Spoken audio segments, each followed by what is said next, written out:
welcome to the Amazing Jessy Show. How has, 2023 been for you this year? Like, how has the year treated you? Have you been anywhere new? Have you learned anything new? Have you learned a new skill? Have you done something you've never done before? Have you been enlightened to something? I don't know. How has it been? Because, we're almost 2 months through this year. Yeah, and I think that's a lot. I feel like this year has gone pretty fast. So how has this year been? Something that's actually coming up really soon is Valentine's Day. Hence the pink.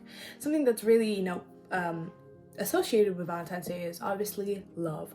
And tell you the truth, I've heard so much about love in the last few days. I've been to Zoom calls that Valentine's Day edition, seminars, all that kind of thing. And it's been interesting. It's been really insightful and just fun, really.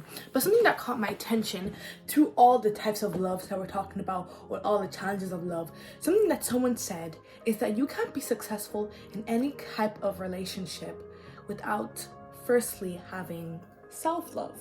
So that's something I want to talk to you about today. Self-love and its importance.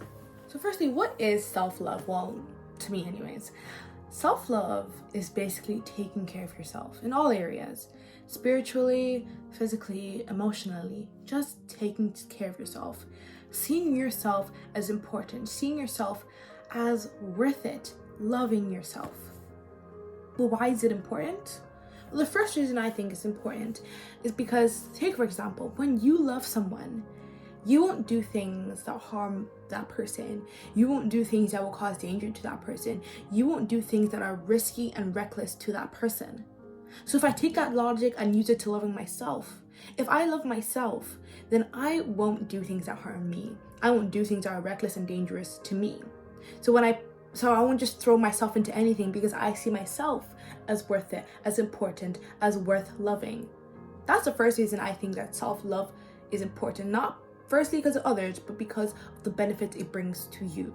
Another thing that I think that falls into the last one is that when people start to love themselves, they become more confident. Not because they think they're perfect or the best person ever, which they should, but not because of that, but because they learn to see their flaws and imperfections and accept it all, accepting themselves, realizing that they may see stuff as flaws, but since it's part of them, it's perfect. And when I say flaws, I don't mean stuff like bad behaviors and all that kind of stuff that you cannot change, stuff that are just part of you. You learn to see it as perfect. You learn to just love yourself. And then you become less anxious about things that include yourself, that involve yourself. So that maybe you used to think that you couldn't do anything, that you're just not good at anything, but then you realize maybe you do have the potential if you just keep trying, if you keep working hard.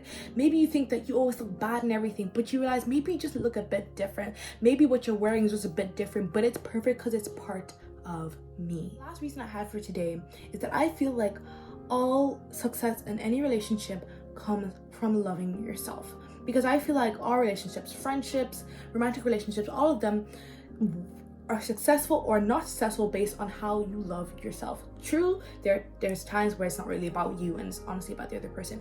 But with relationships that are meant to work and that can work but fail, it's because we don't know if we can't show ourselves the care and the compassion and the patience, how are we meant to show it to other people? How are we meant to relay it to other people? If we don't understand how to love ourselves, how can we love others? How do we self-love?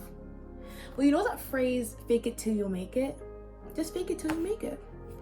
It may start off as you just practicing it, but sometime along the way, it'll become a habit. Maybe give yourself some positive affirmations sometimes. Prioritize yourself. Set some healthy boundaries. I don't know, give yourself a break from that self-judgment that we all like to do.